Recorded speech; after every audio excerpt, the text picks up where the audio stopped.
Je suis Sylvia Digard, je suis journaliste à France Télévisions spécialisée dans le design, l'architecture, les métiers d'art. Je connais bien ce jeune homme, je le suis depuis toujours.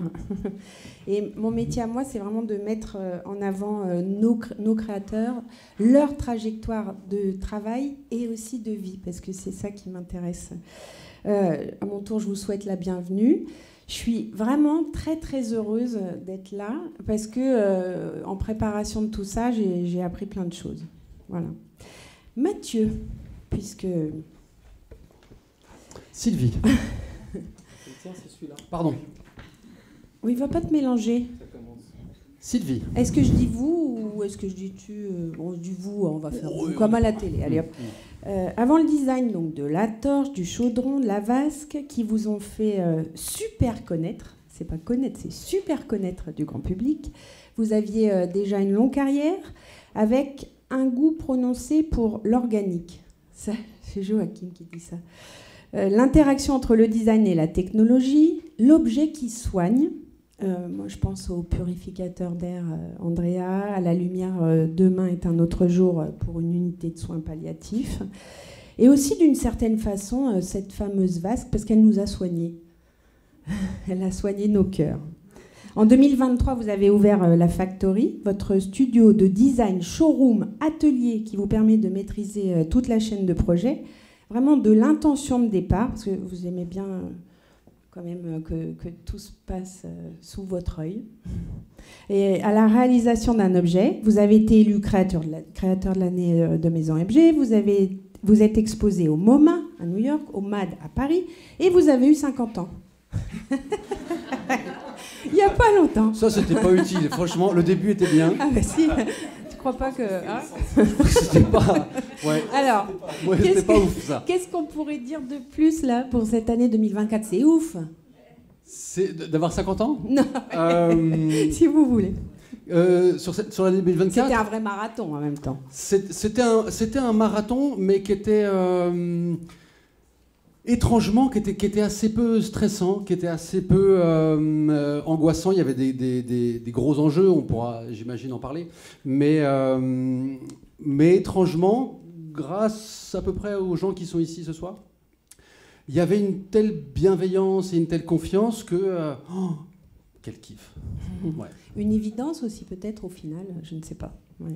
Ah, une évidence au final, ce serait prétentieux de le dire parce qu'aucun de nous n'imaginait un tel frisson. Alors on va continuer le tour de table. Éric Monin, vous êtes historien et sociologue du sport, vice-président de l'Université de Franche-Comté à l'Olympisme et directeur du Centre d'études et de recherche olympique universitaire, le CEROU, c'est ça ? Voilà. Prends ton micro. Oui, c'est exactement ça. Vous allez vite voir que j'ai un accent, je viens de Besançon. Hein. Joachim Ronsin, vous êtes directeur artistique, entre autres du Ballon d'Or, graphiste, auteur du slogan « Je suis Charlie » et directeur du design des JO Paris 2024. Et enfin, Marie-Hélène Bouvier, vous êtes consultante management projet en mission au sein de l'équipe partenariat EDF Paris 2024. Votre point commun, finalement... Tu vois quand même le niveau de mes invités. Ah bah oui. C'est quand même... Hein ah bah, ouais, je te suis dis, pas peu fier. Quand j'ai fait la préparation, vraiment... Votre point commun d'émission, on va dire, inédite par rapport à l'olympisme. Joachim, on va commencer par vous. Quel était votre rôle en tant que directeur du design de Paris 2024 ? Ça consiste en quoi ? Superviser tout le design de Paris 2024, sauf les cérémonies. C'est-à-dire que ça, les cérémonies, c'était le travail de Thomas Joly. Et tout le reste, que ce soit le look des jeux, que ce soit l'identité, les mascottes, les torches avec Mathieu, la vasque, les médailles, etc., etc., etc. Il y avait une liste longue comme le bras. Et c'était novateur dans le sens où il y avait une agence intégrée, qui a été créée, c'est ça ? Oui, on a créé une agence intégrée au COJOP, donc au Comité d'organisation des Jeux Olympiques et Paralympiques, ce qui n'était pas le cas avant. Dans les autres COJOP, en règle générale, ils faisaient appel à des agences externes. Il y avait toujours, je pense, une personne à chaque fois qui gérait la direction artistique. Mais là, on avait vraiment une agence artistique, ce qui ne nous a pas empêché notamment de faire appel à plusieurs agences et des artistes et des créatifs extérieurs. Marie-Hélène, sur ces JO Paris 2024, EDF est partenaire premium et développement durable. Vous, votre mission, c'était laquelle? Et c'était finalement l'une des plus secrètes des Jeux. C'est-à-dire que nous, en tant que partenaire, on a un certain nombre d'activations autour de notre partenariat. Et la composante autour de la VASC, effectivement, a été un projet mené vraiment en tout petit comité. Moi, j'ai l'habitude de dire que même mon mari n'était pas au courant. Et c'était vrai. Et c'est-à-dire que nous, on a tout à fait cherché à maintenir cette confidentialité, étant entendu qu'on était contributeur sur la partie technologique, la production de la flamme, et qu'on s'intégrait dans un projet beaucoup plus grand que le nôtre. Et l'essentiel, c'était de préserver toute cette magie. Et on a vraiment œuvré à ce que ce soit, que toute la surprise soit maintenue. Mais tout le travail autour de la technologie a été compliqué et n'a pas été un long fleuve tranquille. Et c'est une histoire qui avait débuté quand même en 2010. Enfin, je veux dire, le suivi était ancien. Enfin, oui, parce qu'EDF a été déjà partenaire des Jeux en 2012 à Londres, à travers sa filiale anglaise, mais aussi au niveau du groupe. Et on avait déjà eu l'envie de questionner ce grand symbole qui est la flamme olympique et paralympique, en particulier à travers la flamme de la torche. Ça s'était moins bien passé, les portes finalement n'étaient pas ouvertes, les conditions n'ont pas été réunies à Londres, mais ça a été pour nous un travail, un galop d'essai qui nous a permis d'arriver plus confiants et d'entamer tout de suite le dialogue avec les équipes de Paris 2024. Mathieu, il y a une personne que vous avez rencontrée tardivement sur le projet de vos 3 objets, c'est Eric. Ça s'est passé en Grèce, on est en avril 2024. Racontez-nous la rencontre dans un bus, je crois. Dans un bus. Alors, non, parce que si vous dites un bus, on se dit c'est un trajet d'une petite demi-heure, comme dans un bus. Là, c'était un trajet de 6 heures.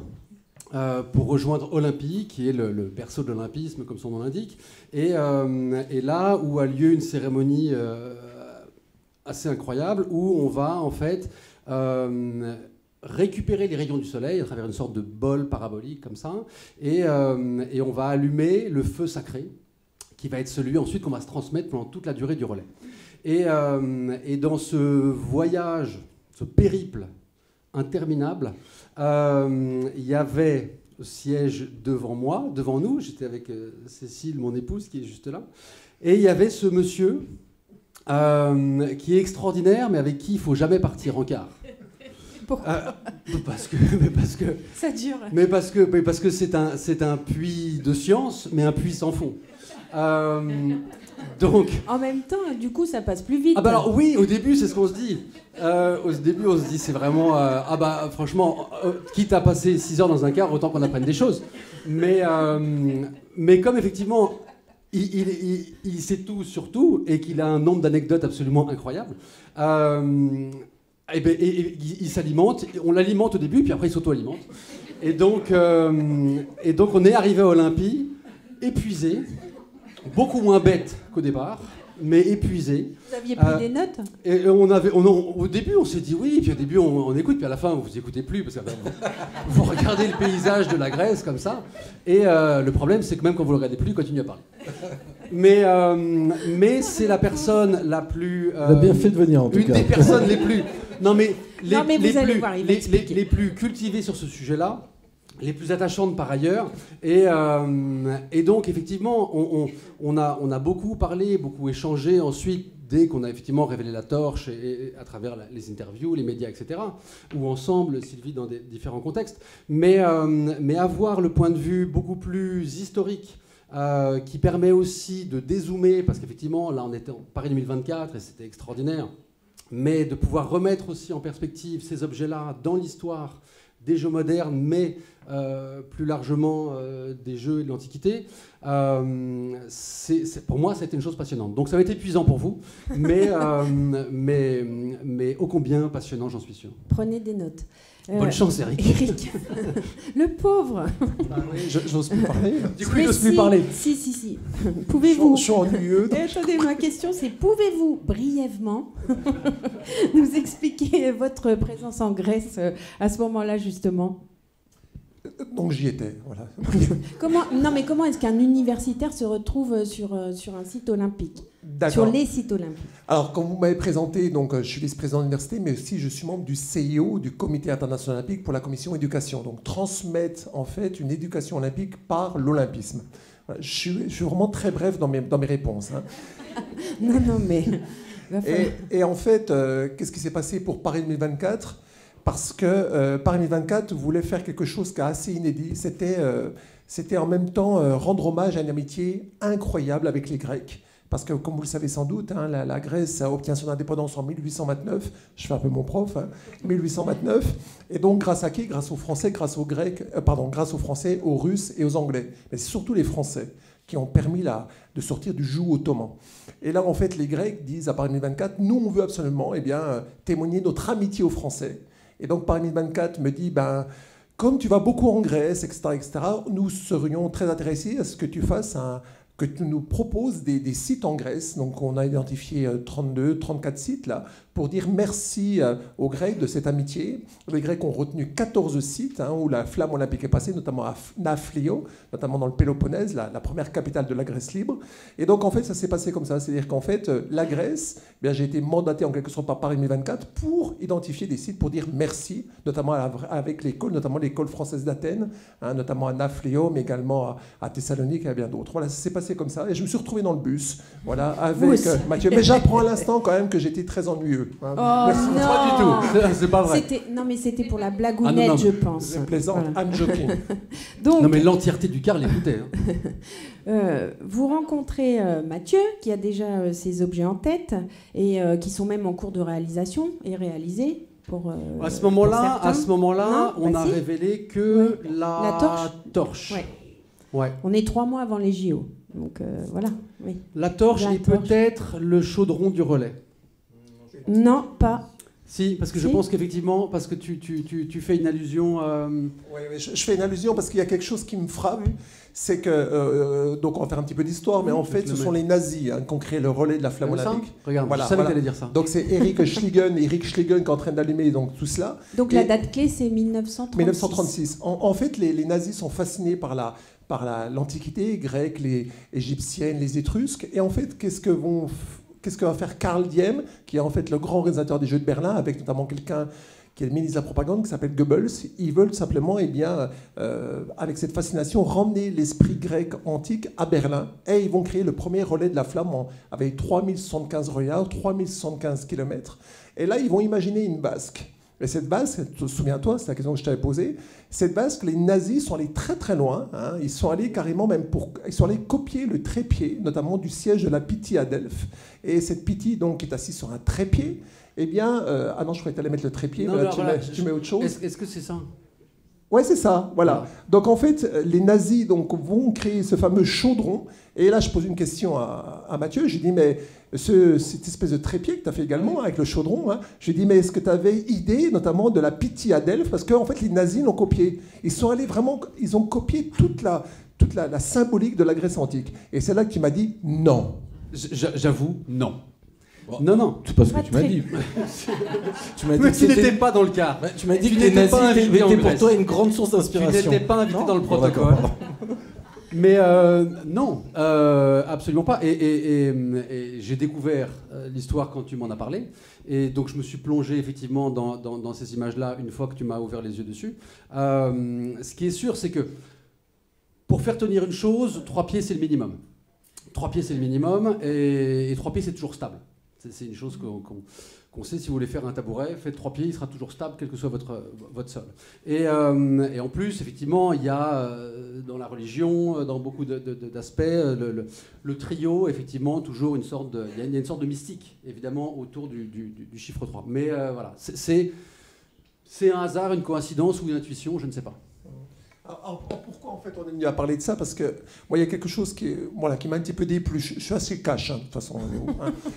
J'ai pas du tout. Enfin, je vais peut-être vous surprendre, mais j'ai pas trop aimé la cérémonie de Marseille, parce que Marseille ça tournait autour d'un show Et moi, j'ai trouvé dommage qu'on ne fasse pas le lien avec l'Antiquité grecque, notamment avec Massilia, avec quelque chose qui ramène un petit peu cette Antiquité grecque, notamment à Marseille. Et j'étais sur BFM, notamment pour commenter tout ça, et tout le monde commentait Marseille, la vraie du Belém, etc., etc. Mais j'ai dit, mais attendez, il y a quelque chose qui est très intéressant, il y a ce chaudron avec ce trépied. Donc je suis parti sur mon histoire des jeux panhelléniques, j'ai expliqué tout ça, mais j'ai vu que ça intéressait personne.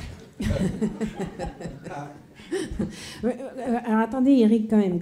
Vous avez dit la vasque, les Allemands, mais c'est pas né d'un malentendu avec les Hollandais. Non, parce que si en même temps vous dites pas les bons trucs. D'accord, mais on était à la Genèse, 1936, donc ça, on a le relais olympique, on a notamment Eric Schliegen qui allume la vasque, là. Mais effectivement, en 1900, le feu sacré a toujours existé dans la Grèce antique. Il y a toujours eu du feu, notamment devant le temple d'Héra, la femme de Zeus, devant le temple de Zeus. Il y a même eu des relais en Grèce, ce qu'on appelle les lampadédromies. Donc en fait, on avait des petits relais de 2 km d'un temple à un autre, pour faire simple. Mais en fait, il y a eu un malentendu, comme vous avez la justesse de le dire, c'est qu'en fait, en 1928, Pierre de Coubertin ne peut pas aller à Amsterdam.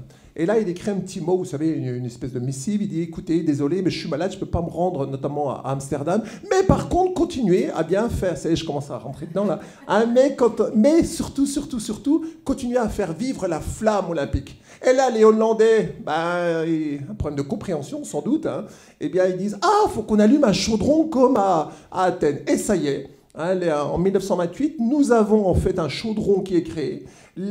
Après, les Jeux vont avoir lieu à Los Angeles en 1932. Ce chaudron va être renouvelé. Mais il faut vraiment attendre 1936 pour avoir ce fameux relais de la flamme olympique. Alors Paris 2024, je le dis maintenant, mais il me disait, Eric, ne le dis pas trop à la télé, que ce sont les nazis qui ont créé tout ça. Non, c'est vrai que c'est pas... Mais on peut les comprendre. Oui, mais il faut quand même le dire. Oui, c'est historique. On ne va pas refaire l'histoire non plus.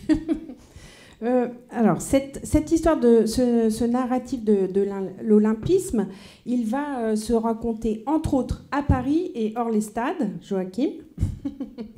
Oui. Qu'est-ce que vous imaginez à ce moment-là et quel Paris, mais au sens la ville, voulez-vous transmettre, voulez-vous montrer et à quels objets pensez-vous pour la représenter? Vous ne vouliez pas d'un Paris historique, carte postale. Non, c'est sûr, c'est que quand on commence à réfléchir aux Jeux de Paris 2024, au tout début, moi je suis arrivé en 2018, donc 6 ans avant le début des Jeux, on se disait assez vite qu'on ne voulait pas d'un Paris cliché. C'est-à-dire qu'à l'international, on s'adresse quand même à presque 7 milliards de personnes de par le monde, et on ne veut pas d'un Paris cliché, on s'attend tous à venir faire du sport, place du Tertre. En fait, non. Paris, c'est beaucoup plus cosmopolite. Paris, ça a une histoire qui est beaucoup plus vaste que ça. Paris, c'est pas une carte postale, comme on s'en était parlé notamment. Et donc, on voulait faire rayonner toute la variété de ce que peut représenter Paris dans toute sa largesse. Et bien évidemment, le choix, et on en parlera peut-être aussi, de l'emplacement de la vasque, etc., faisait partie de toute cette réflexion-là. C'est aussi pour ça qu'on a sorti le sport des stades. C'est-à-dire que jusqu'à présent, la majorité des événements sportifs lors des Jeux et des Jeux olympiques et paralympiques se passaient dans des stades. J'espère que vous ne me contredirez pas, mais la grande majorité, c'était ça. Et il se trouve qu'à Paris, une des nouveautés, c'était de sortir les sports des stades, notamment que ce soit au Grand Palais, que ce soit sur la place de la Concorde, etc. etc. Donc ça, c'était parce qu'on voulait montrer aussi la richesse de l'architecture de Paris et la vie parisienne, etc., dans toute sa splendeur.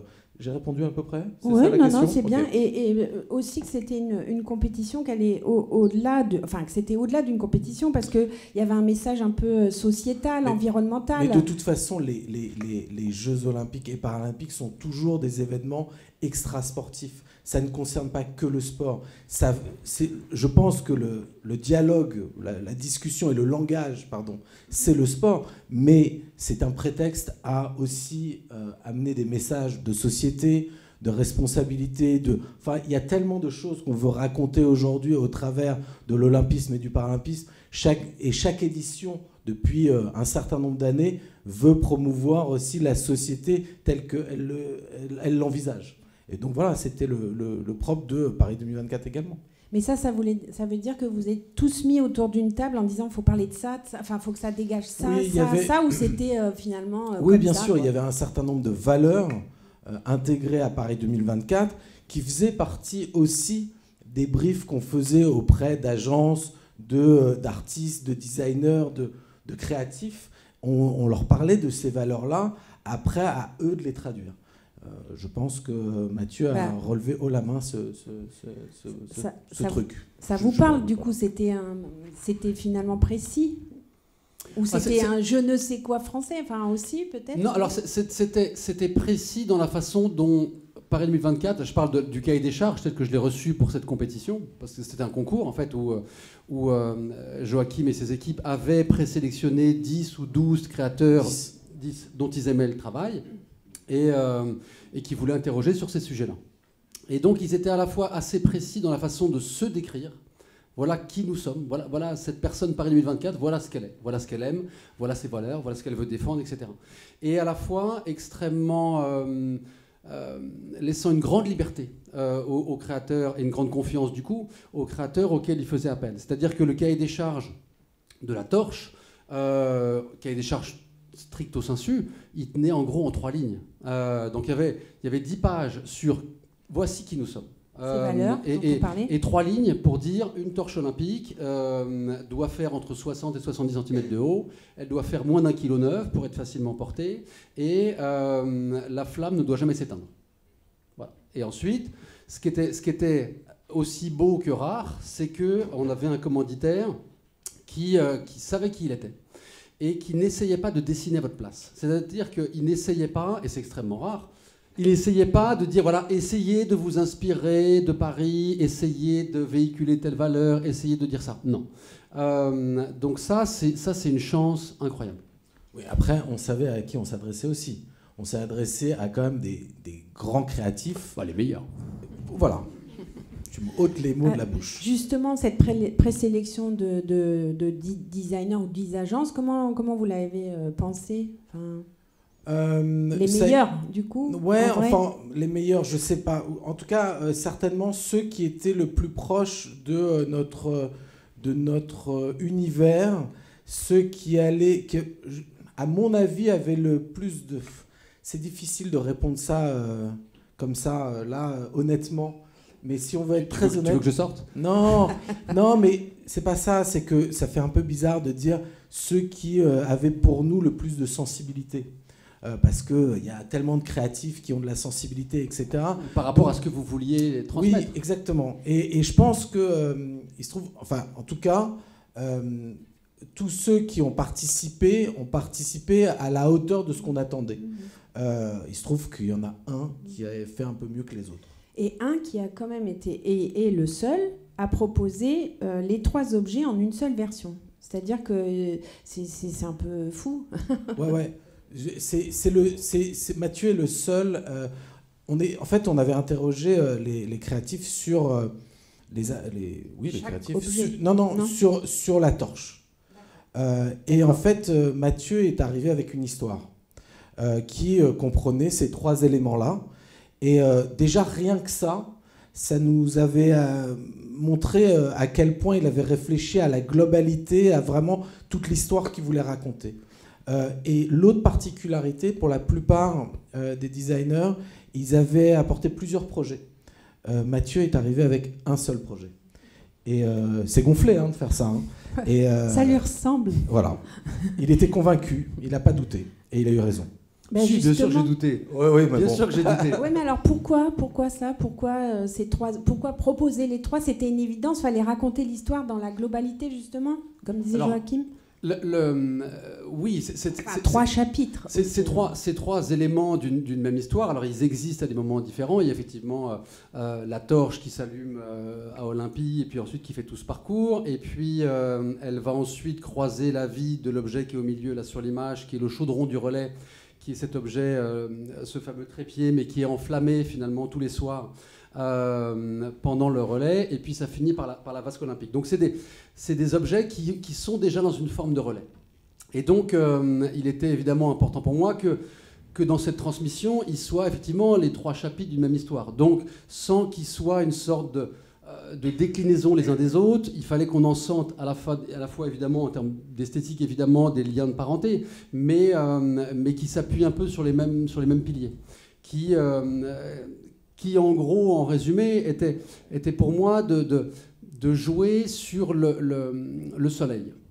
C'est-à-dire que la torche olympique, elle s'allume, comme on l'évoquait tout à l'heure, à partir des rayons du soleil.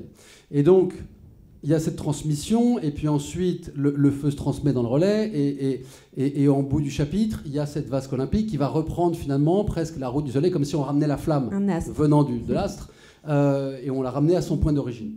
Et puis, il y avait d'autres éléments qui étaient aussi importants pour moi, qui était l'élément liquide, l'eau.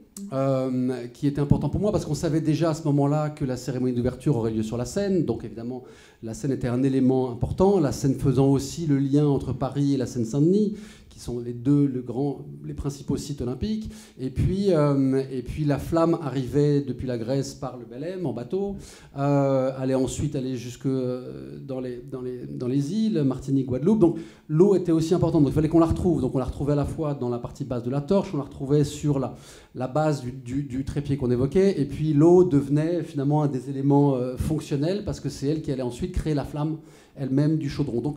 Donc finalement, tous ces éléments-là, évidemment, se relient. Ensuite, effectivement, j'arrive avec une proposition, mais comme je le fais le plus souvent, parce que même si statistiquement, on peut se dire qu'arriver avec plusieurs projets, on maximise ses chances, je crois que stratégiquement, c'est pas une bonne idée. Et je crois qu'il faut mieux mettre, dans ce cas précis, tous les œufs dans le même panier. Si je puis me permettre aussi de préciser une chose, c'est que quand Mathieu nous présente ces objets, à savoir les trois pratiquement, mais en tout cas il y en a un qu'on a à peine touché, qui nous a présenté et qui est en l'état, produit en l'état, c'est la torche. Absolument. La torche, tu nous l'as présentée comme ça. Ah, si je vous montrais effectivement déjà fait l'image 3D, ouais. Parce que je présentais une image 3D, pas de maquette, rien du tout. Donc on est en décembre 2022. Si on prenait l'image 3D qui effectivement montrait à Joachim et ses équipes en décembre 2022 et qu'on mettait la torche réelle dessus, je pense qu'au millimètre près, effectivement, on est dans l'épaisseur du trait. Donc il répond aux enjeux finalement de l'Olympiade, de l'idée que vous vouliez en donner. Non, mais en fait, oui, mais c'est surtout les valeurs qu'il transmet à travers ces objets-là. Il en a bien parlé, mais il parle... Enfin, voilà, il y a eu tellement de discussions. Déjà, en plus, pardon... Comment ça se passe ? Je veux juste revenir aussi sur l'homme, parce qu'on parle de l'œuvre, mais aussi sur l'homme. Il se trouve qu'on sait aussi qu'à un moment donné, ça va être un voyage avec la personne avec qui on va faire ces choses-là. Et il se trouve qu'être accompagné de Mathieu Lehanner, c'est plutôt assez chouette, parce que c'est une super personne. Pour le coup, c'est vrai. Oui, c'est ce que vous m'avez dit. Ouais. Ah bah, allez-y, hein. Dites-le tous. C'est vrai, moi je me suis pas ennuyé dans le bus. Hein. J'ai pas dit un mot. Alors attendez, mais il y a aussi l'enjeu écologique. Enfin, il répond à des objets qui racontent quelque chose, qui racontent l'esprit et tout ça, mais il répond aussi techniquement. Il y a une pensée technique et il y a l'expérience du designer. C'est moi la question. Oui. Non, mais c'est le fond et la forme. Pardon. C'est vrai. C'est vrai. Il y a ce truc de. C'est presque méta. Dans sa réflexion, il y a bien évidemment cette réflexion autour du sustainable, le fait qu'à un moment donné, la flamme, avec l'aide d'EDF, va être une femme éco-responsable, qu'il y a aussi les valeurs de la parité entre... quand on regarde cette torche, c'est pour la première fois de l'histoire, c'est une torche qui est absolument symétrique, là où en règle générale les torches ne le sont pas, elles partent d'une base assez fine pour s'évaser, et là elle est absolument symétrique, qui représente donc, et tu le diras beaucoup mieux que moi, mais cette parité, et c'est ça qui nous a plu, c'est ces valeurs-là aussi bien intellectuelles et qui remportaient, et qui étaient vraiment exactement ce qu'on voulait raconter nous chez Paris 2024, mais en plus qui, de par la conception, de la réflexion de comment c'est fait, répondait aussi à nos valeurs. Donc c'est des deux côtés. En fait. Effectivement, quand tu posais la question du lien entre les éléments, il y avait effectivement des chapitres en filigrane qui étaient, même si les Jeux Olympiques sont un événement planétaire et qui touche 6 à 7 milliards de personnes, comme on l'évoquait, il y avait aussi pour moi cette petite envie d'écrire en petit notre devise nationale, qui est assez belle. Liberté, égalité, fraternité, et où du coup, effectivement, la torche véhiculait cette idée d'égalité à travers la symétrie, pour mieux parler de la parité et de l'égalité aussi entre les Jeux Olympiques, Paralympiques, etc. Le chaudron, donc l'objet du milieu, qui nous parlait plutôt de fraternité, parce que c'est un objet le plus simple possible, un anneau autour duquel les gens, évidemment, se réunissent. Et puis la vasque olympique, comme symbole ultime de la liberté, qui, d'un seul coup, évidemment, prend la route du ciel. Eric, le côté torche, justement, pas habituel, mais finalement, je me souviens, Mathieu, quand on avait parlé de la torche dans un reportage, tu avais quand même dit que tu t'étais inspiré quand même des torches, de l'histoire des torches aussi. Alors surtout pas inspiré, renseigné. Je ne m'y suis pas plongé. Je me suis pas plongé du tout. Comme tout le monde, j'avais en tête quelques torches olympiques, mais j'étais vraiment loin d'être un spécialiste. Et pendant le concours aussi, parce qu'on n'avait pas le temps et que je savais bien que c'est pas là qu'on allait trouver l'inspiration. 2 semaines. Ouais, c'est ça. C'était extrêmement court. 2 semaines pour faire les 3 trucs. Hein. Ah oui. C'est très court. Mais par contre, j'avais en tête que effectivement les torches olympiques, c'était toujours cette forme un peu évasée, qui pour moi faisait toujours penser un peu à une massue ou un sceptre, mais en tout cas un objet de conquête. Et donc je m'étais surtout dit, en lisant qui était ce fameux Paris 2024, ça va pas. L'objet de conquête, ça colle pas avec cette personne-là de Paris 2024. Donc on cherchait une façon effectivement à s'abstraire un petit peu de la sempiternelle massue olympique que les relayeurs se transmettent dans les Olympiades. Vous validez quand même. Ah oui, je valide, mais ça, enfin, je ne sais pas si je peux valider ou pas, mais en tout cas, ce que je voudrais dire, c'est que Paris 2024 a toujours cassé les codes. Et je crois que d'une nouvelle fois, cette flamme, cette torche a cassé les codes. Pour moi, cette torche, c'est pas réellement une torche, c'est un objet d'art pour moi, par rapport au reste. Et je voudrais revenir sur quelque chose pour bien que tout le monde comprenne, c'est que les Jeux Olympiques, ce n'est pas important en quelque sorte dans le cadre de l'Olympisme. L'Olympisme, c'est un objet commun, c'est un objet valise, on a tendance à dire, où tout le monde peut se regrouper, tout le monde peut se côtoyer. C'est-à-dire qu'on va rencontrer des gens, normalement, qu'on ne doit pas rencontrer. Je ne dois pas rencontrer, normalement, le designer Mathieu Lehanner. Je ne dois pas le rencontrer. Ce n'est pas mon milieu. Moi, je ne connais pas ça. L'Olympisme, c'est ça. C'est un objet frontière. Et vous l'avez très, très bien dit, en fait, l'Olympisme, c'est un objet commun qui réunit tout le monde avec des attentes différentes. Et il y a un objet que sont les Jeux Olympiques. Et les Jeux Olympiques vont mettre en exergue, en fait, ça. Et c'est ça, Paris 2024, c'est mettre en exergue la société comme on voudrait qu'elle soit, de manière peut-être un peu utopique, ou un peu Alice au Pays des Merveilles. Mais ça n'empêche que c'est ça l'Olympisme, et vous l'avez bien dit, c'est ça l'Olympisme. Les Jeux Olympiques, on s'en fiche. C'est vraiment ça qui est important. Et donc, en fait, oui, pour revenir à la torche, pour moi, a vraiment cassé les codes. On est vraiment dans un objet d'art plus qu'une torche traditionnelle. Pour la petite histoire, j'ai dit quand même que, je refais un peu mon prof, Mathieu, désolé, c'est que la torche la plus recherchée aujourd'hui, donc j'imagine que ça ne va pas tarder celle-ci, moi je ne l'ai pas en fait, celle-là, ils ne me l'ont pas donnée. Non, mais je me bats. C'est un message, a priori. J'ai déjà passé le message, mais il m'a dit qu'il ne pouvait pas. Voilà. En fait, la torche la plus recherchée, c'est celle de 1968. Elle a été tirée à une trentaine d'exemplaires. Et donc aujourd'hui, c'est un objet qui vaut extrêmement cher. Pourtant, un objet quand même qui n'est pas forcément très... C'est pas la plus réussie plastiquement. Mais... Voilà, mais il y a une trentaine d'exemplares. Voilà, contrairement vous irez regarder la torche 1968, parce que je sais pas. Voilà, elle est cotée aujourd'hui à peu près à 250 000 €. Ah oui, d'accord, ok. Pour vous, Marie-Hélène, comment se passe la rencontre avec Mathieu ? Déjà, ça a été magique. C'est-à-dire que nous, on avait travaillé sur une proposition technologique autour d'une flamme qui n'était plus une vraie flamme. On avait eu déjà quand même un dialogue qui s'était plus d'1 an et demi en fait avec Paris 2024 et où on avait nous déjà essuyé un petit refus quand même parce qu'on a d'abord commencé à travailler sur la torche. Parce que la torche est l'objet le plus finalement décrit en termes de contraintes de fonctionnement. Donc pour nous, techniciens, enfin dans une approche technologique, on se projetait plus facilement. Et puis parce que la torche, il y a le relais. Et puis parce que quand on est partenaire, c'est un moment important aussi de visibilité de marque. Parce qu'il y a aussi ça quand on est partenaire. Donc on avait commencé à travailler. Et finalement, Thomas Barth, donc c'est le CIO, qui nous a dit... Ces technologies, j'y crois, mais parce que et Tony, et Thierry, et voilà, vous l'aviez aussi bien défendu, mais ils n'ont pas passé le cap. Il s'est dit, il y a trop de symboles, ce lien à Olympie est trop fort, sortir d'une flamme qui est en feu, c'était pas possible. En revanche, on était suivi, mais on était challenger pour une technologie.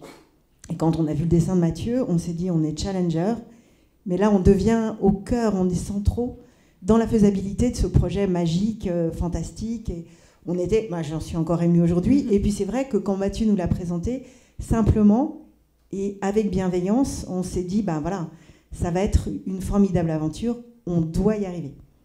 Donc, et c'était en combien de temps donc ce travail ? On s'est rencontrés, je crois, en février 2023. Oui, c'est ça, février 2023, voilà. Donc un peu moins d'1 an et demi. Et nous, on était à ce moment-là en train de travailler dans une version 2 mètres de haut pour la flamme des Jeux. On avait commencé sur 20 cm, on peut se projeter à 2 mètres, et là, il a fallu retravailler, mais on avait déjà sélectionné des partenaires, puisqu'on avait déjà commencé à travailler, donc avec des partenaires, en l'occurrence Atelier Blam, Bel Environnement, qui, eux, étaient convaincus qu'ils arriveraient à le faire. Donc nous, on avait une forme aussi de confiance. Mais là, comme vous le disiez très bien, l'Olympisme nous a tous réunis, plein de corps de métiers différents, avec un pilotage de Paris 2024 et de Mathieu pour nous accompagner. Et finalement, on est tous partis dans la même direction. Alors, avec des difficultés, mais on était tous tendus vers la réussite. Et c'est ça qui était extraordinaire. Parce que je ne pense pas qu'il y ait beaucoup de projets, même dans des entreprises, où il y a cette même tension positive vers le résultat. Ce même œil qui frise à chaque fois que vous présentiez le projet de la vasque, quand même. Oui, alors... Vous l'avez ressenti ? Le premier œil qui frise... Alors, quand je présente le projet auprès d'EDF, j'emmène pas large parce que le projet il est encore fragile, on ne sait pas encore très bien si on va y arriver, on ne sait même pas très bien comment on va faire. Et je parle à des ingénieurs parmi les meilleurs. C'est une équation avec beaucoup d'inconnus. Hein. Et c'est une équation avec que des inconnus. C'est que des X. Sauf moi. Voilà. Et, que des X au sens, absolument, du sens de l'équation et de Polytechnique, absolument. Et tu as fait une blague sans le savoir. Pas mal. Ouais, elle est bien, franchement, on dira, on dira que c'est la mienne. Quoi. Filmé, je suis pas sûre. Mais chose incroyable, c'est que donc je leur présente comme ça, c'est tout un peu formel, et ils adhèrent à l'idée, ils adhèrent à l'histoire tout de suite. Ils savent pas encore non plus exactement si on va y arriver, mais il y a cette chose qui est, voilà, il y a cet enthousiasme qui emporte tout. Mais si on revient un tout petit peu en arrière, donc on est juste décembre 2022, donc au moment du concours, je présente à peu près les images qui sont derrière moi, en disant voilà, pour la vasque olympique, donc j'ai présenté d'abord la torche, puis le chaudron du relais, et puis ils me disent bon, maintenant monsieur Banner, merci, pouvez-vous nous parler de la vasque? Alors pour la vasque, voilà, on ne dit pas ça, parce qu'on ne savait pas que tu présentais la vasque. C'est toi qui l'as dit, et je vais vous présenter la vasque. Ah ouais? Pardon, hein. Peut-être. Bah oui. Pardon, tu réécris l'histoire. Pardon. T'as pas écouté le début, voilà. en fait. Alors maintenant, je vais vous présenter la vasque. Ouais. Bon, d'accord. Voilà, c'est bon. Alors allez-y. Alors voilà, je visualise assez bien une vasque volante qui serait géostationnaire au-dessus de Paris et qui serait visible de partout parce que, voilà, de ce que je comprends de qui vous êtes par 2024, il y a cette générosité, il y a cette envie d'ouvrir grand les yeux, ouvrir grand les jeux, etc., d'ouvrir au plus grand nombre, sortir du stade, etc. Et donc je me dis, s'il fallait faire une vasque, faisons-la la plus visible possible, la plus légère possible, la plus propre possible, pour être dans les yeux. Et quelqu'un du jury, ils sont 15 personnes là devant moi, me dit, c'est beau, c'est très poétique, c'est très, très intéressant.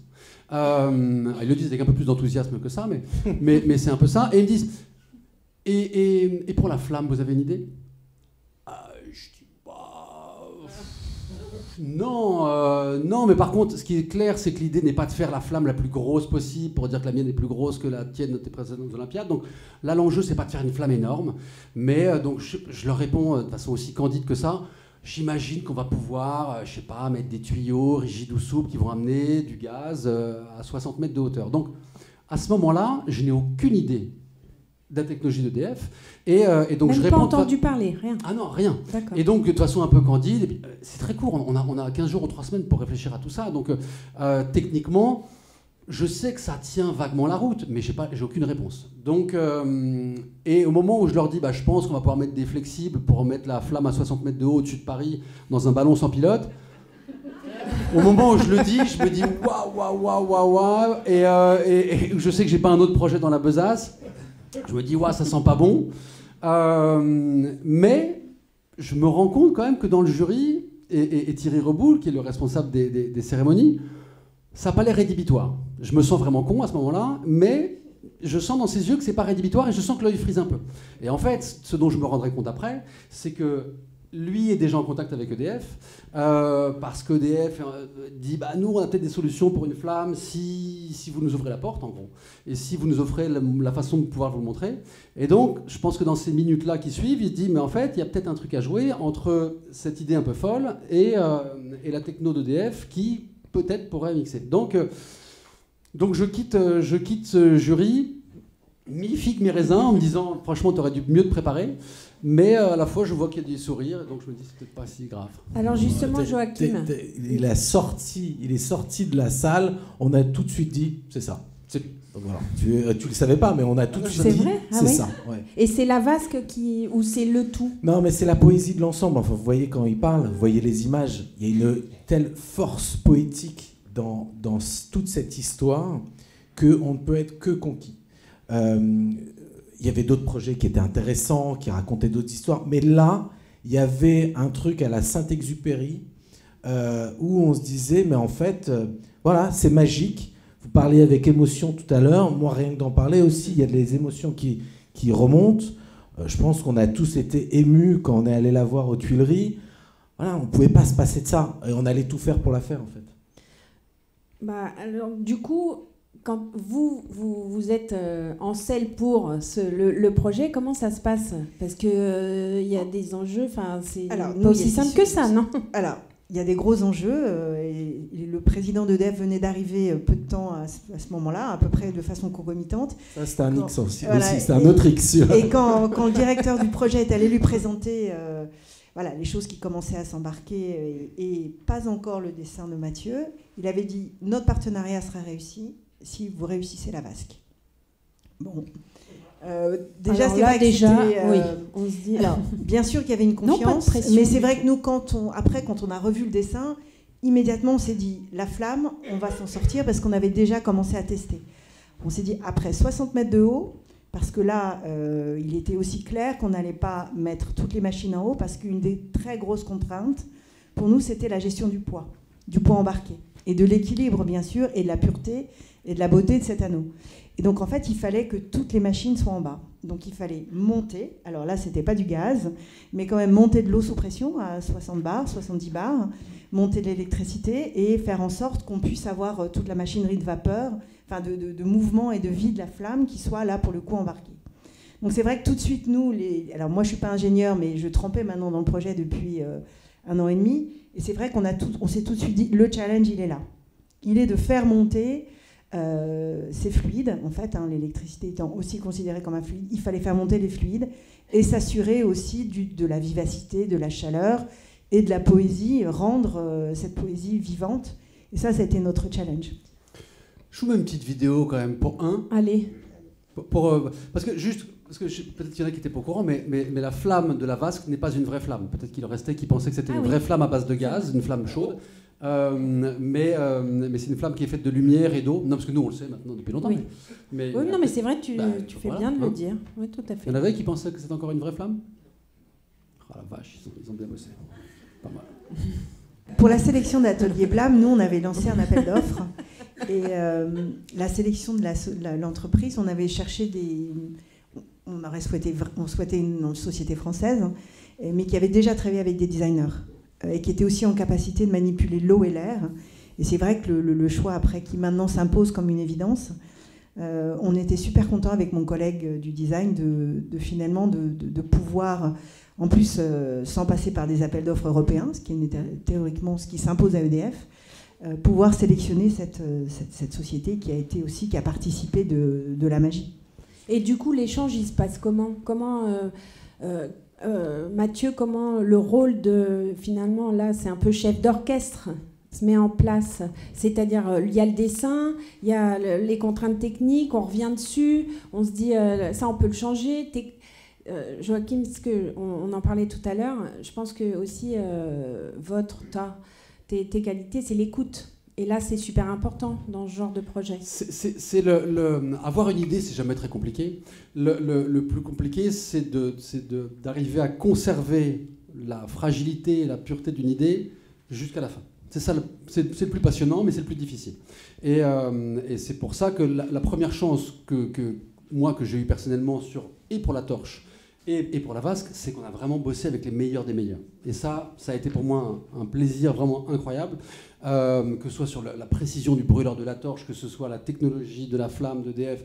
Donc on a bossé avec les meilleurs des meilleurs. Le plus difficile, c'est de jamais perdre de vue ça. Donc effectivement, vous avez des contraintes qui vont s'ajouter au fur et à mesure, que vous découvrez, qui étaient vraies sur la torche, qui sont encore plus vraies sur la vasque, parce que c'est un objet qui n'avait jamais été fait, une technologie qui était en train de se mettre au point, des contraintes de poids extrêmement importantes, des contraintes de sécurité ô combien drastiques, un site dans Paris qui n'était pas encore du tout déterminé, un scénario de fonctionnement de l'objet qui monte, qui descend, qui est en train de se faire.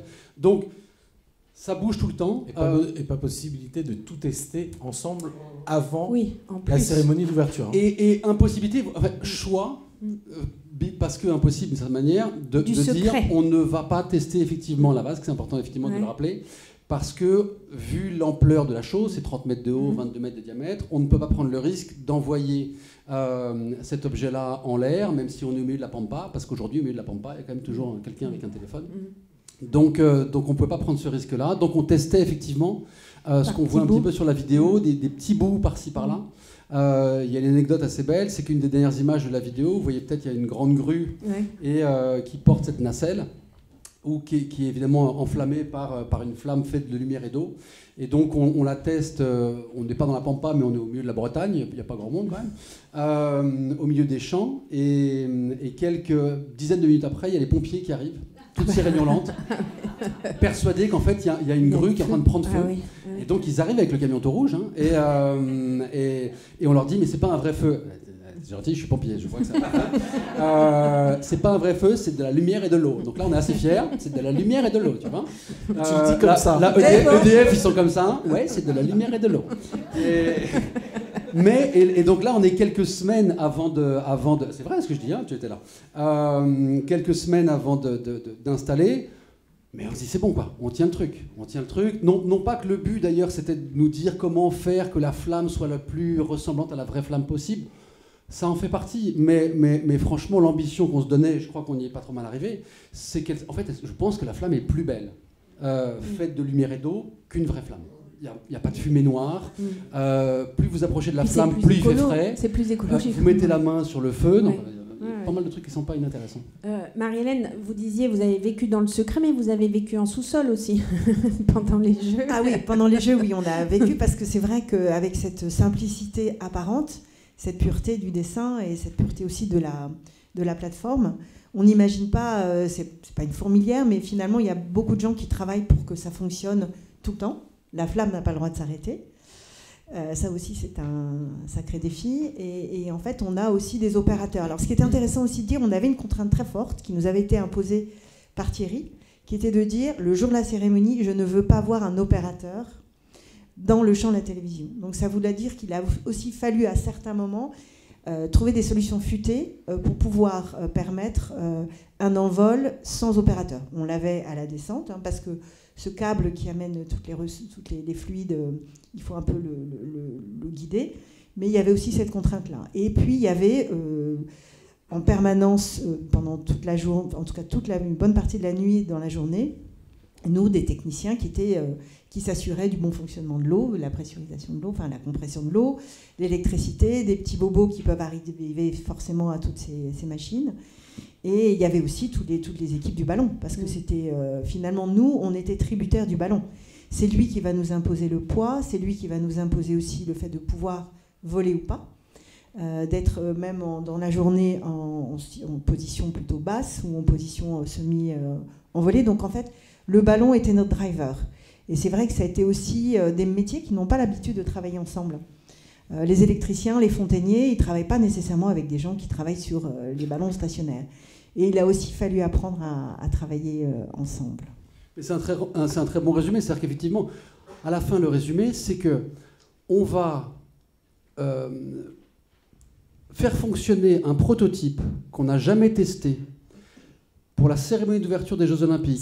On est regardé par 5 milliards de personnes, on va la faire voler au-dessus de Paris, il n'y aura pas de pilote, on a 20 personnes qui doivent le faire fonctionner, mais on ne doit jamais les voir, et on va faire emmener à 60 mètres de haut un cordon ombilical qui est fait d'électricité et d'eau.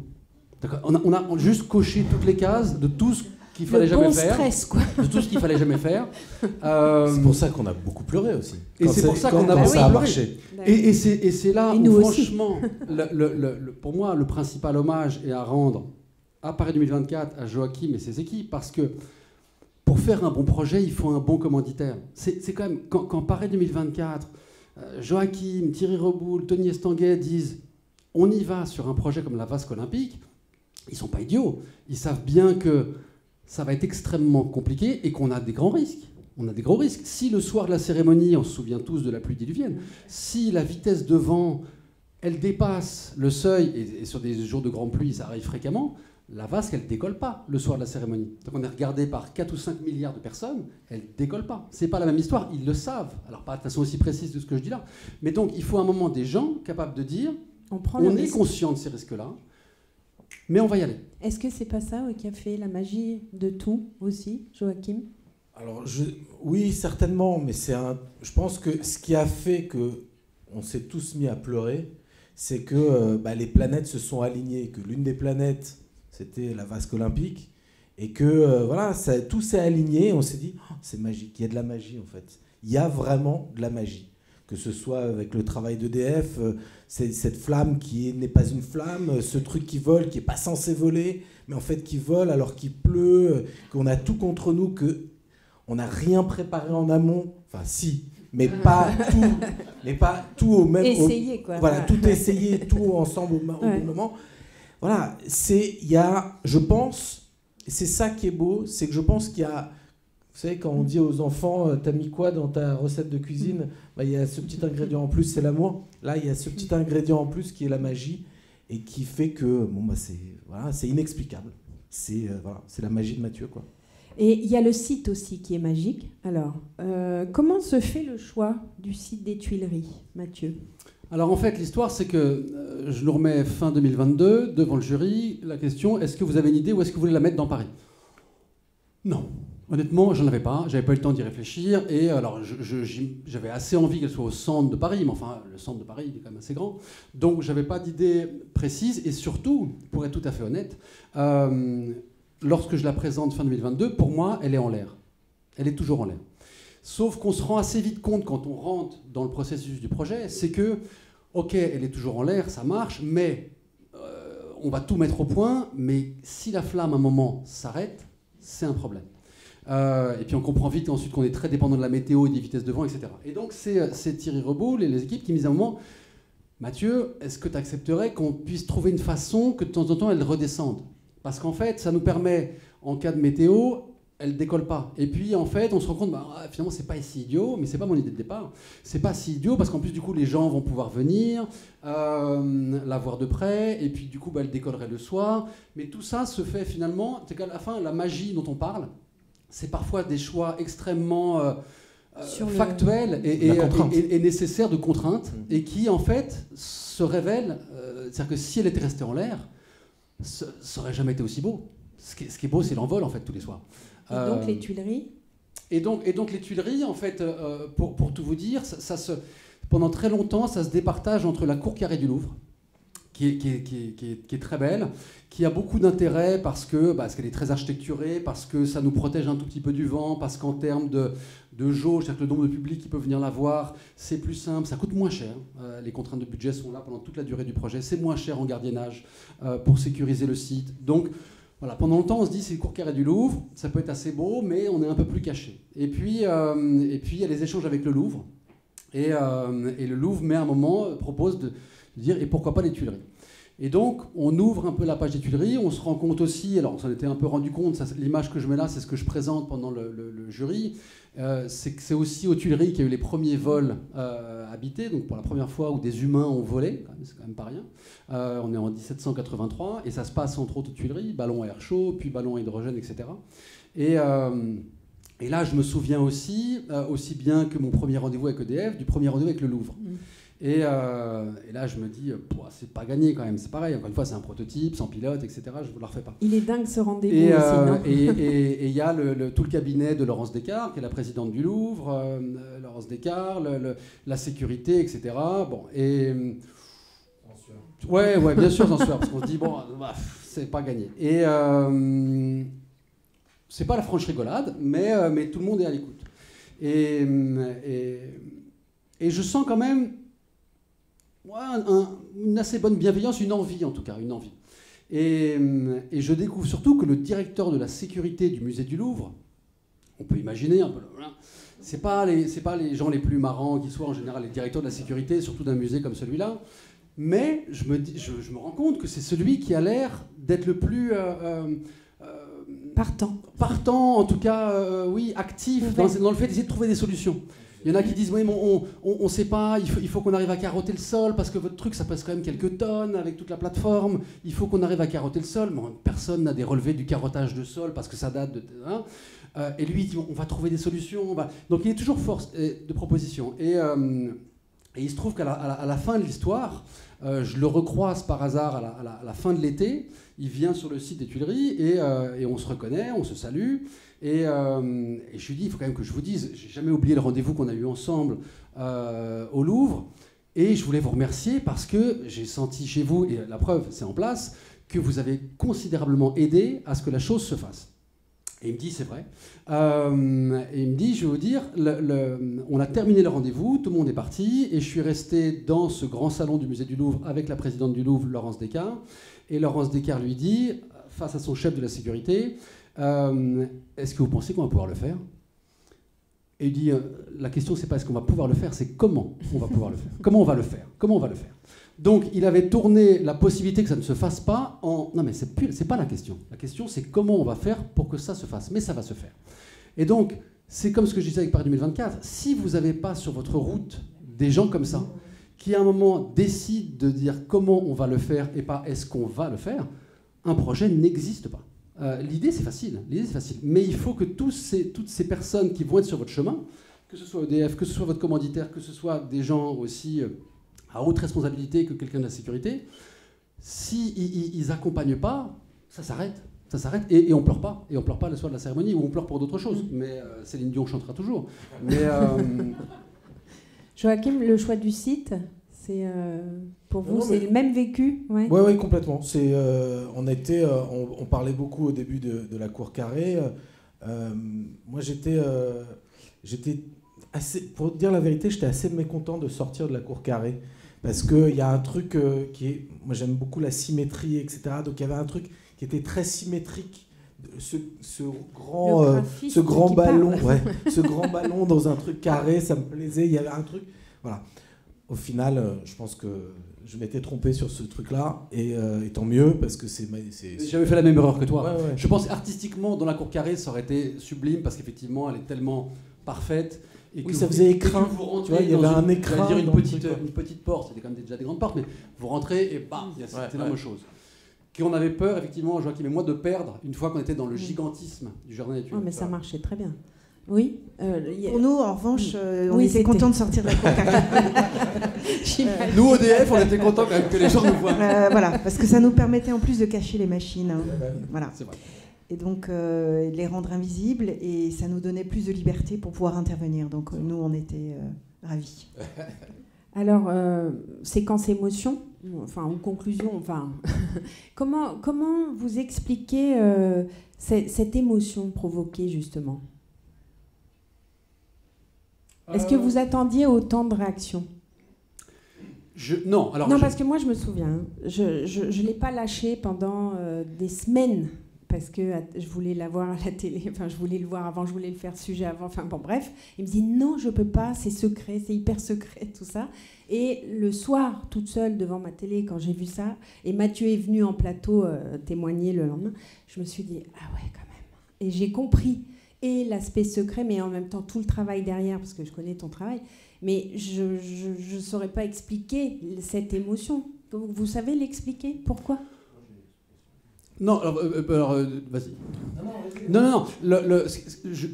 je soupçonnais, je subodorais, j'espérais, j'étais confiant sur l'émotion suscitée pendant la soirée de la cérémonie. Encore une fois, si elle pouvait s'envoler. J'étais pas absolument détendu. Mais j'étais confiant sur l'émotion aussi, ne serait-ce tout simplement, pour prendre juste un détail, mais le rapport d'échelle. Vous avez ces deux géants sportifs, Marie-Jo Pérec et Teddy Riner, qui arrivent et qui en fait sont juste des tout petits bonhommes face au gigantisme de cette pièce-là, et qui, par l'effet d'une petite allumette, d'un seul coup, font que la chose s'élève. Donc, j'étais assez confiant que et la surprise et l'émotion seraient là. Ce que je ne soupçonnais pas, c'est tout ce qui va se passer après. Ça c'est sûr que ça, je ne l'imaginais pas. J'imaginais pas que la contrainte, on parlait tout à l'heure de contrainte, que le jardin des Tuileries ferme à 19h, pour des raisons aussi de budget, de sécurité, mais de budget, ça coûte très cher de sécuriser un jardin toute une nuit. Ça aurait été bien, on aurait pu imaginer qu'effectivement les gens puissent venir rentrer dans le jardin à 22h. Tout ça, ça coûte très cher. Donc voilà, on s'est dit, le mieux qu'on puisse faire, c'est 19h. Et en fait, cette contrainte, qui aurait pu être une déception au départ, c'est ça qui fait qu'en fait les gens vont venir derrière les grilles. Parce qu'en fait, derrière les grilles, c'est là qu'ils ont finalement la meilleure vue. Ils ont même une meilleure vue que quand on est sous le ballon. Et donc, c'est toute cette succession de choses. Et donc ça, non, ça clairement, je le soupçonne pas. Joachim, vous avez la réponse alors? Non, j'ai pas la réponse. J'ai une des réponses. Je pense que oui, tu as raison, il y a tout ce storytelling de ces deux géants quand même du sport. Qui géants, mais devenus tout petit. Oui, ce rapport d'échelle, tu as raison, face à ce géant d'air et de feu et d'eau. Mais il y a aussi, je pense, un truc qui fait appel à notre sensibilité d'enfant. Le ballon, c'est quelque chose, peu importe. On voit un ballon s'envoler, on n'est que happé par cette poésie du ballon qui s'envole. Je pense qu'il y a de ça aussi là-dedans, et c'est ce qui m'a plu dès le départ dans ce projet. Je parlais tout à l'heure de Saint-Exupéry, mais parce que dans les premiers dessins de Mathieu, il y avait ce rapport d'échelle entre un tout petit personnage et cette planète comme ça, qui moi me fait penser à Saint-Exupéry et au petit prince. Donc voilà. L'explication, je la vois là, mais l'enfance. Non, mais c'est vrai. Et puis, attends, je regarde, ça me fout les poils. Ça nous fout tous les poils. Non, mais il y a ce truc d'élévation. Voilà. Sophie Fontanelle en parle aussi par rapport à nos morts. J'avais jamais pensé à ça. C'est pas ça qu'on veut raconter quand on fait les Jeux Olympiques, même si les Jeux Olympiques ne sont pas les Jeux, mais où l'Olympisme n'est pas les Jeux.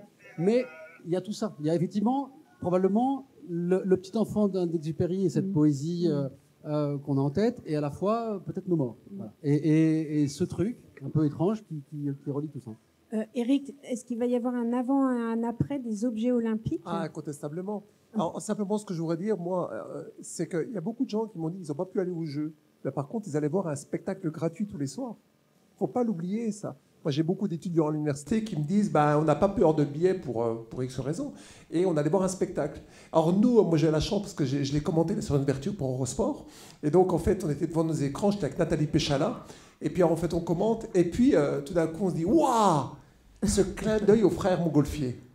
Immédiatement, nous sur Eurosport, c'est ce qu'on a dit. On a dit mais Montgolfier. On a dit mais quel clin d'œil, mais c'est incroyable. Voilà, c'est immédiatement moi ce que j'ai dit. Voilà. Mais c'est intéressant ce que tu dis, parce que c'est comme le trépied que tu évoquais. Le trépied du chaudron du relais n'est pas du tout inspiré de l'histoire. Et l'idée de mettre un ballon au-dessus de Paris, dans les 15 jours qui me sont donnés pour avoir l'idée, en fait, je ne suis même pas au courant en fait, de l'histoire des Montgolfiers. Je ne la connais pas. Et je découvre ensuite qu'il y a cette histoire évidemment des frères Montgolfier. Je les connaissais, mais je ne savais pas que ça s'était passé à Paris, je ne savais pas que ça s'était passé en l'occurrence aux Tuileries. Je ne connais pas l'histoire ensuite du physicien Charles, du ballon hydrogène, tout ça je ne connais pas. Par contre, ce dont je suis convaincu, et c'est sûrement pour ça que l'idée elle vient, c'est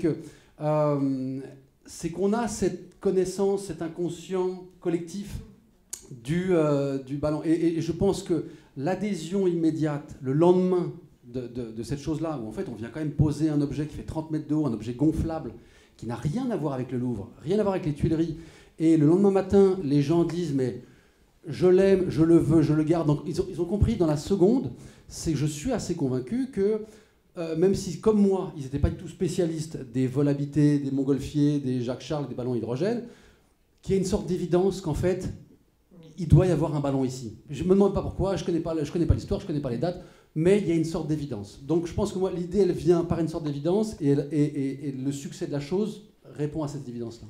Alors, on va devoir conclure assez vite là, je crois. Ouais, si je maintiens les temps. Hein. Moi, après, on a le temps. Il y a la foi. Mais Joachim en plus doit partir. Mais il y a Sophie Fontanelle, donc qui a écrit un ouvrage carrément. Sophie Fontanelle habite en face des Tuileries. Voyez la Vasque. Elle est tombée en amour. Elle est descendue. Elle a parlé avec les gens et tout ça. Elle vous a parlé aussi et elle a un petit message. Elle nous a fait un petit message. Il faut nous mettre du son. Bonjour à tous, bonjour à toutes.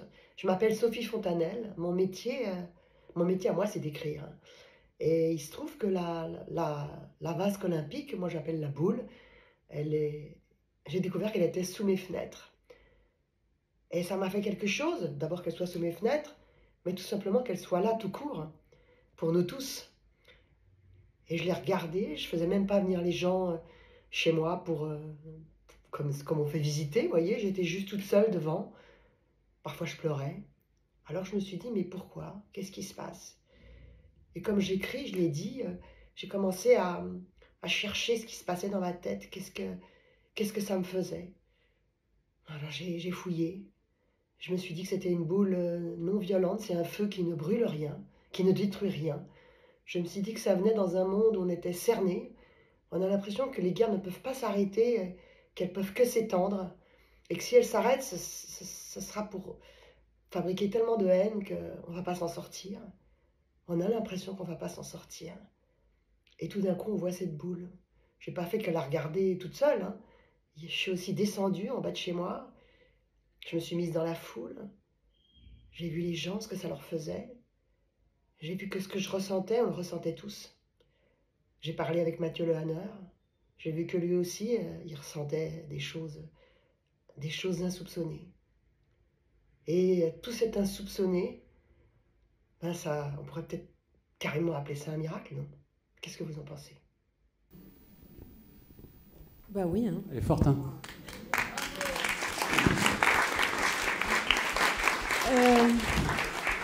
Donc comme on n'a plus beaucoup de temps, vite fait, elle reste ou elle reste pas? Enfin, elle sera quelque part, elle sera pas quelque part. Sophie Fontanelle, non, pas Sophie. Oui, je pense qu'elle va Sophie, rester. C'est un miracle. Son appartement a l'air sympa, je crois que oui. Non, mais elle a sorti carrément un livre. Hein.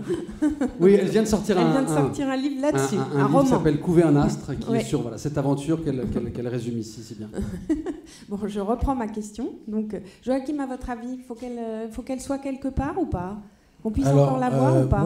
Moi, quand on m'avait posé la question, on avait fait une émission ensemble avec Mathieu, on m'avait posé la question, j'avais répondu par la négative et je m'étais fait disputer par le comité olympique. Bonjour à tous. Il se trouve que maintenant, je ne fais plus partie du comité et donc je vais continuer sur cette même lancée. Moi, je pense que ce qu'il y a de beau dans ce projet, dans cette histoire et dans cette magie de cette vasque, c'est que c'était aussi éphémère.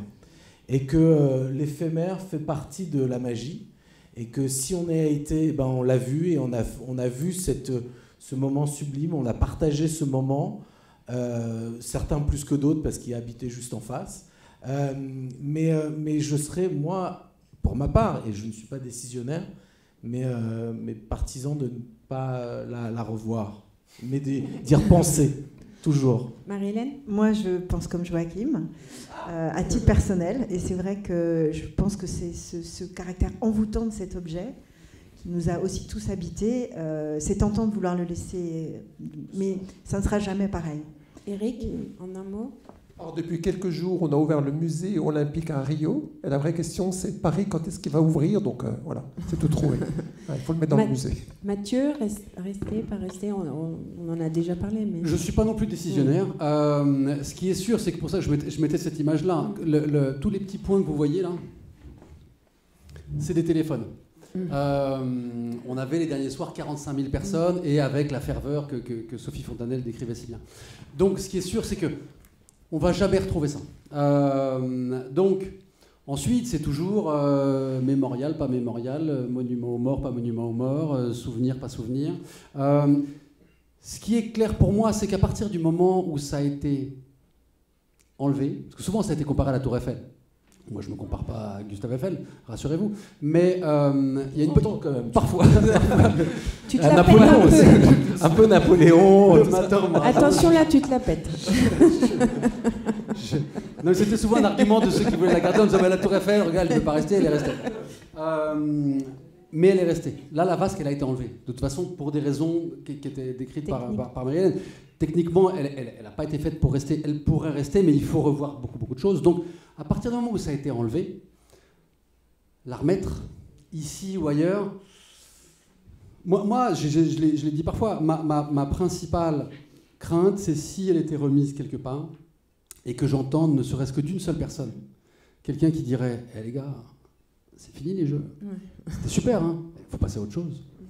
S'il y a une personne qui dit ça, je m'effondre. Donc, je ne veux pas prendre le risque. Mais pour être tout à fait franc et pour répondre à ta question, il y a des discussions qui sont toujours ouvertes. Il y a une volonté de la ville de Paris, il y a une volonté de l'Élysée. Donc, mais c'est compliqué pour toutes les raisons qui ont été évoquées. Je pense que beaucoup de politiques se sont emparés du sujet parce que c'est leur métier, et aussi parce qu'on a bien réussi notre coup, c'est-à-dire qu'on a fait en sorte que tout ça semble excessivement simple. Simple et du coup pas très cher. Oui, c'est ça. Il y en a même qui disaient mais pourquoi c'est un ballon, il a qu'à se voler jusqu'au prochain Jeux Olympiques. Mais bien sûr. Mais donc je pense qu'ils se sont dit bon bah ça a l'air de marcher tout seul, le soleil se couche, le ballon se lève, ça n'a pas l'air très très méchant votre truc là. Mais effectivement derrière c'est beaucoup plus complexe, ça veut dire beaucoup plus cher. Donc ça ne peut pas être une décision comme ça. C'est un engagement fort et dont je pense qu'ils sont en train de prendre conscience. Pour finir, Joachim, si je vous dis le 14 juillet, ça vous rappelle, enfin, outre qu'on connaît tous cette date, enfin j'espère. Le 14 juillet, la Révolution, Marignan 1515, vous voulez me tester sur un 14 juillet avec Mathieu, ça. Ouais. Ah, c'était un moment assez magique, ouais. C'est le moment où cette vasque a commencé ce ballon a commencé à gonfler. On était tous les deux. On buvait un coup, On buvait un coup juste avant. Et on va pour se diriger aux Tuileries. Et là, on assiste, vraiment, on marche, on passe les grilles comme ça. Il faisait déjà nuit noire. C'était vers 11h, je crois, un truc comme ça. Ouais. Parce que c'est juste avant le feu d'artifice. Oui. Il y avait beaucoup de monde, il n'y avait peut-être pas autant de monde que ça. Non, il n'y avait personne à ce moment-là. Non, si. Il y avait du monde à l'extérieur qui attendait de regarder le feu d'artifice. C'est vrai. Et donc, nous, on arrive et vraiment, c'était... il y avait un tas informe de tissus comme ça posés et beaucoup de gens qui s'affairaient à toute une technique de lestage, etc., pour que ça gonfle, etc. Et donc, on voit la chose gonfler. On a passé ce moment qui était un moment assez magique de gonflage. On s'est tenu la main, on s'est embrassé. Non, c'est pas vrai. Eh bien, Joachim, j'ai une petite surprise. J'ai le film de ce soir-là. Mais si, j'ai le film de ce soir-là où, effectivement, donc c'est le 14 juillet, c'était très malin de la part de Paris 2024, et d'EDF, c'était de se dire on va gonfler ce ballon énorme le soir du 14 juillet. Comme ça, tout le monde regarde ailleurs. Et donc, nous, on gonfle notre machin. Il n'y a pas encore la flamme. Ça va passer presque inaperçu. Et donc, effectivement, on est avec Joachim ce soir-là.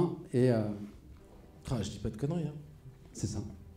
Je dis des conneries? Pas du tout. Ah, d'accord. Tu as parfaitement décrit. Ouais, Voici la chose informe que tu décrivais. Ouais, on marchait l'un à côté de l'autre, là. Et on arrivait vers cette chose-là, qui était encore juste un dessin pour nous deux. Et voilà. On se met un peu de son, docteur. C'est quand même beau. Ouais.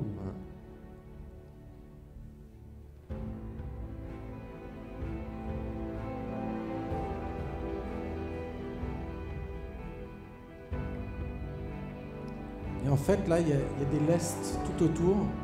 Et vu qu'il ne pouvait pas gonfler tout d'un coup, il fallait pour que ça se tende bien, il fallait qu'il lâche les lestes petit à petit pour que justement ça remplisse parfaitement le ballon petit à petit. Ça a pris beaucoup de temps. Et c'est aussi pour empêcher le ballon de partir dans l'air, parce qu'en fait le ballon, quand il est gonflé totalement, il peut porter 4 à 5 tonnes. Ouais. Donc même là, on n'est pas encore à la moitié, mais pas loin. Donc il peut déjà porter 2 tonnes en gros. Donc tous les gens qui sont autour, effectivement, comme le décrit Joachim, c'est qu'ils ont des lestes remplies de sable et qui maintiennent en gros le ballon, qui n'a qu'une envie, c'est de rejoindre les cieux. Voilà. Ben, belle conclusion. Merci. Merci Marie-Hélène, merci Eric, merci Joachim, merci Mathieu pour ces chouettes moments. Merci à la DAGP, merci à Anne-Maurien Guichard et à ses équipes. Voilà. Revoilà. Et vous avez des questions à poser ?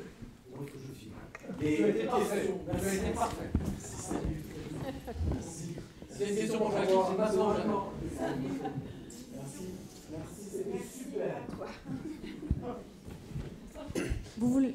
Il y a des micros ? Ah, je me permets une question. Oui. Vous pouvez vous présenter comme ça, peut-être, oui, je sais pas. Je suis Thomas, un artiste peintre. Ravi d'être là, en tout cas. Je me souviens de ce soir-là de la cérémonie où on commente dans notre appart avec ma famille ce qui se passe.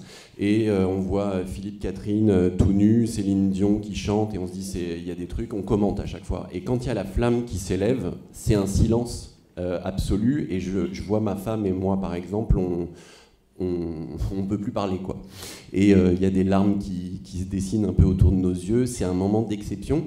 À quel niveau vous situez ça quasiment dans toute votre vie? Est-ce que c'est un des plus beaux moments d'émotion de pro et de perso confondus qui a animé un peu votre vie? Et je me permets juste une deuxième question, c'est quoi le projet futur que vous pouvez nous révéler quand on a fait un truc complètement fou comme ça? Vous avez 1 heure ou 2 devant vous? Bonne question. Très bonne question. Ça fait longtemps que je suis conscient que dans mon métier, qui est de faire des choses, des machins, c'est très compliqué d'arriver à susciter l'émotion, d'arriver à faire couler une larme, par exemple, celle que vous avez vécue avec votre épouse. L'écrivain, de par ses outils, il y arrive mieux. Le musicien, top. Parce qu'il vous prend par surprise, vous n'avez pas chopé que l'accord de note, l'harmonique, la symphonie, bam, ça arrive.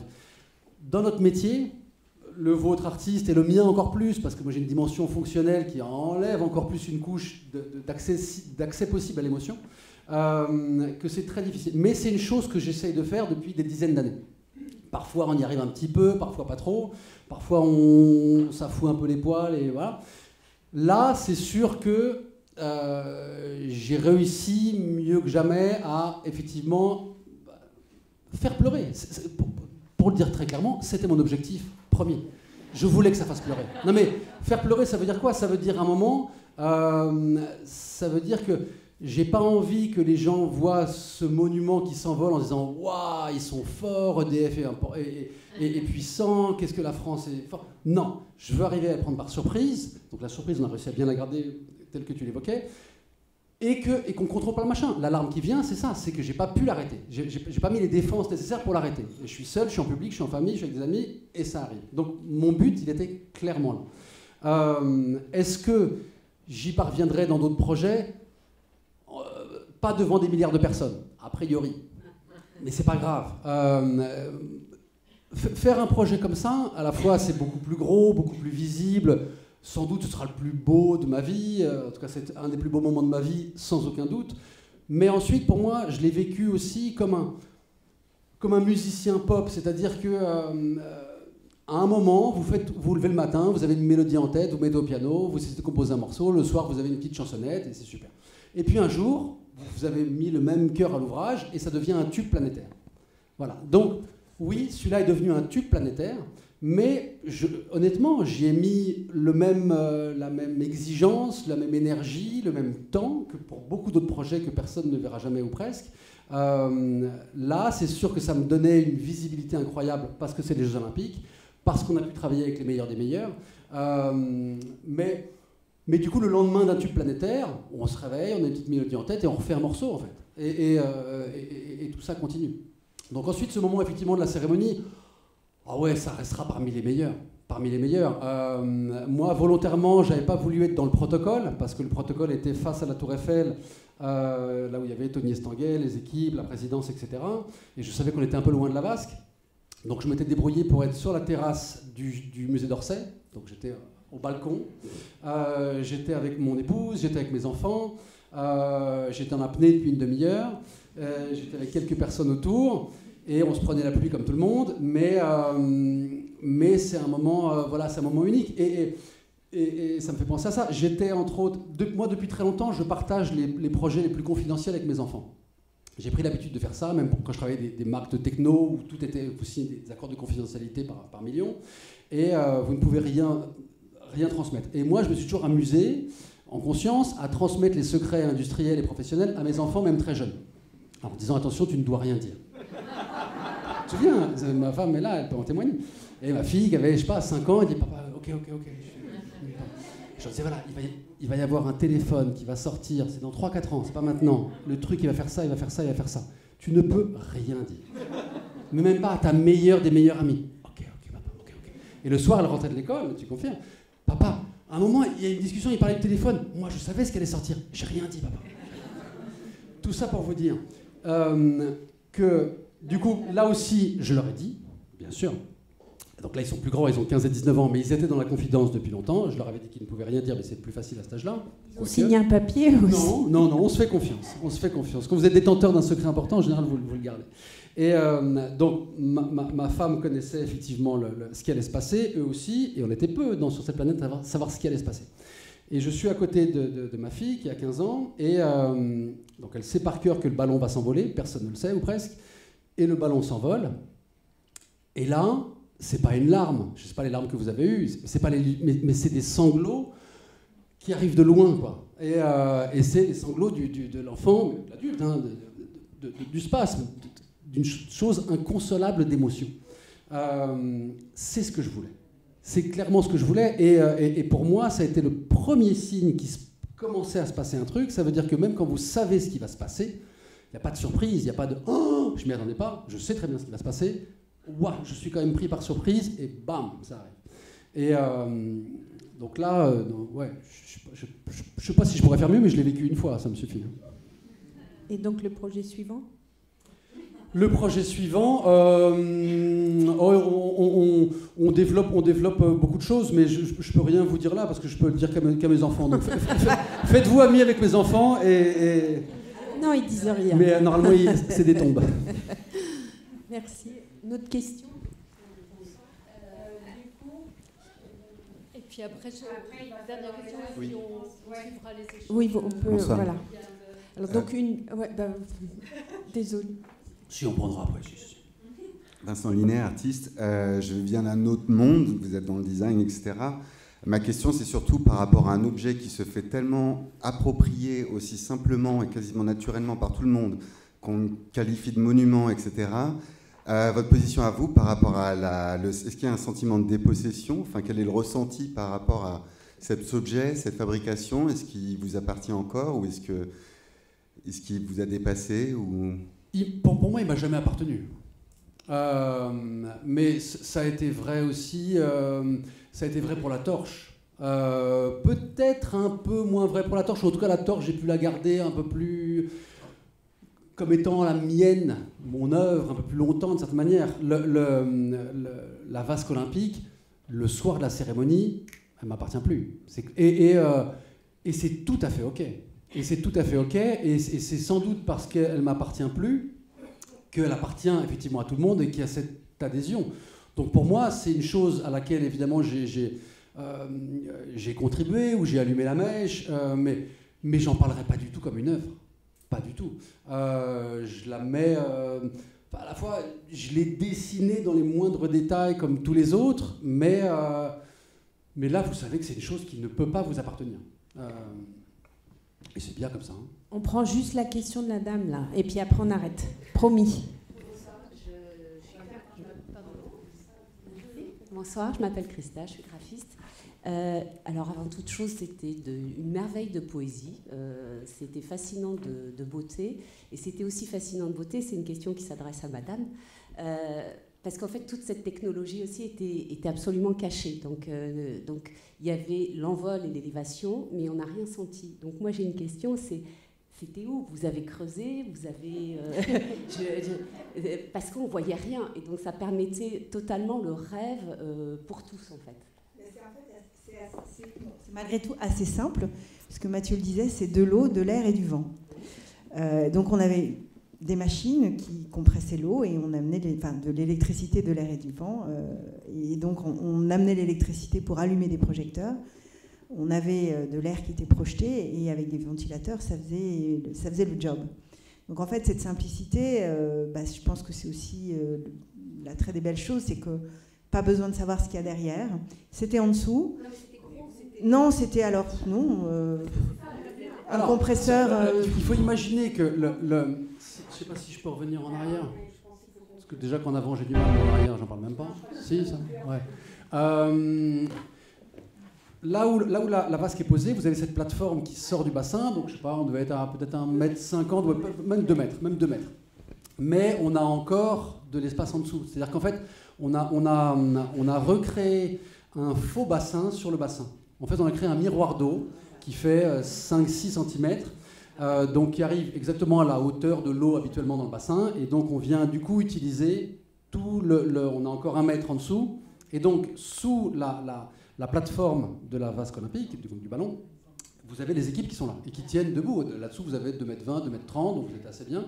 Et vous avez il y a des générateurs, des gros treuils, des compresseurs pour l'eau. Donc c'est une petite usine quand même en dessous qui doit être... exactement, c'est ce que j'allais dire. Je pense que c'est en gros cette salle-là, sauf que c'est circulaire, mais c'est cette salle-là qui est remplie de machines, remplie de poteaux, parce que tout ça est tenu quand même sur une forêt de poteaux et d'échafaudages. Et 5-6 personnes qui sont là, et des gouttes d'eau, comme dans une grotte, et des gouttes d'eau qui tombent en permanence, parce qu'effectivement, tout ça n'est pas absolument étanche. Donc vous avez des fils électriques qui passent de partout, l'eau qui passe, des gens en bottes, des talkie-walkie de partout, et ça, c'est fantastique. Et le réglage air-lumière, je crois que là, ça a été réglé. Tout ça, ça a été réglé surtout avant. Et sur l'intensité de la lumière qu'il fallait avoir la plus intense possible, et puis la brumisation qui était là, qui était autour. Désolée, mais... Merci beaucoup.